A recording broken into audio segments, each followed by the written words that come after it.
Hey everyone, there's something important we need to do, but I'll update you on the previous video first. These Twitter interrogations, they've been taking some time, and in that time that I've been waiting for people to get back to me, it's been just consuming me mentally. The question is, have I found anything out yet?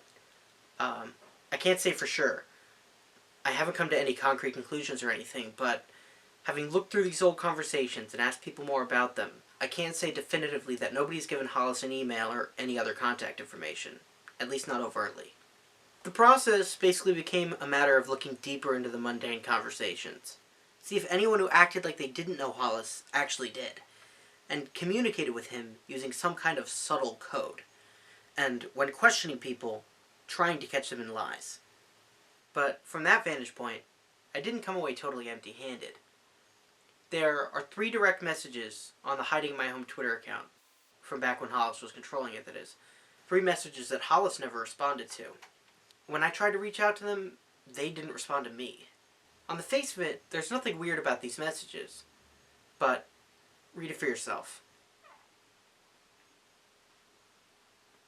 See, it's hard. It's hard to know what's relevant and what's not. These people could just be speaking to Hollis with complete innocence and naivety, or because from the very beginning, as you all obviously know, people thought that this YouTube channel, the Twitter account, the whole thing, was a web series, an ARG, where apparently people can inject themselves into the story and make up false leads.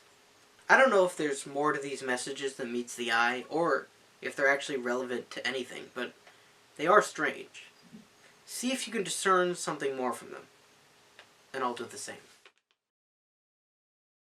With that out of the way, here's the main thing for this video. I've been holding this chip back for a little while now, but I decided I just gotta get on with it. The doctor. Psychiatrist. In video 10, Hollis played us a voicemail from his psychiatrist, who was concerned that he was missing appointments. When a patient misses 2 appointments in a row and doesn't contact me at all, it does weigh on me a bit. Think of all the things he could hypothetically tell us about Hollis.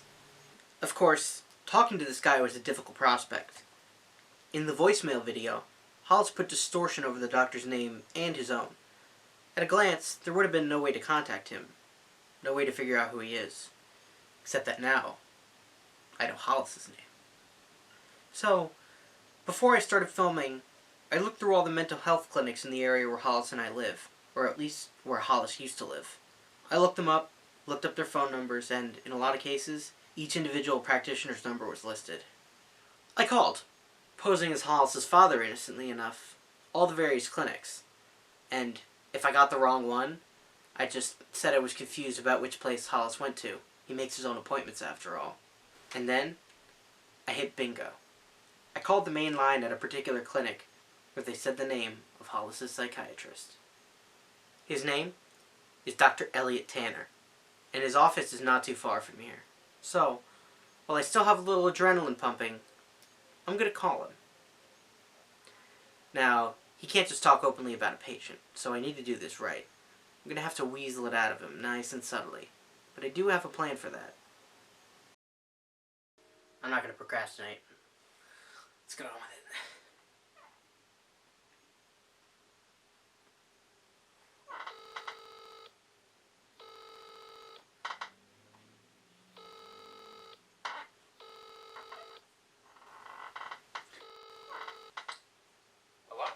Hello, is this Dr. Tanner? Elliot Tanner? It is, yes. May I help you with something? Well, my name is Robert Coogan. My son Hollis, I believe, is a patient of yours? Oh, yes, Hollis. Yes, I've called Hollis a few times over the last couple of months because he stopped coming in for his appointments. I don't suppose you're calling to let me know why that is. Unfortunately, yes, that is the reason I'm calling. In fact, I heard the voicemails you left on Hollis' phone, and I thought I'd do you the courtesy of letting you know about this. Hollis passed away a couple of weeks ago. It was very sudden. There was an underlying heart condition of some kind. That's We had this service last week. Tina, my wife, it's been very difficult for us. And I just wanted to let you know so you wouldn't worry.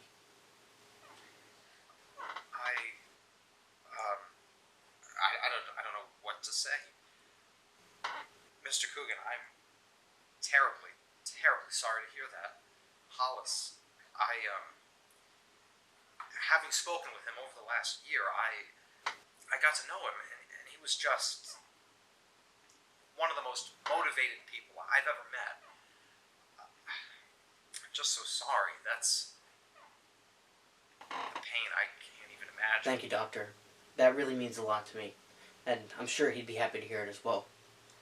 Hollis, he didn't exactly talk with us very openly about his sessions. But when he did, he spoke very highly of you. He said that he felt better in general. And I noticed improvements in the last few months. Yes. Well, I found that we were making some progress, yes. In general, I thought so, and Hollis seemed to agree. I wish that I could have done more to help, of course. Yeah, well, you helped him as much as you could. I know these things are difficult and unpredictable. Yes. I really appreciate that sentiment. Thank you. It was... I really thought that with Abilify, there were really strong improvements. That's not to say that it solved everything, certainly not, but I saw more positivity. He seemed more grounded. I agree. At least from my position. He did seem very grounded in the last few months. I mean, like I said, he didn't go into detail about these sessions, and you said, sorry, Abilify?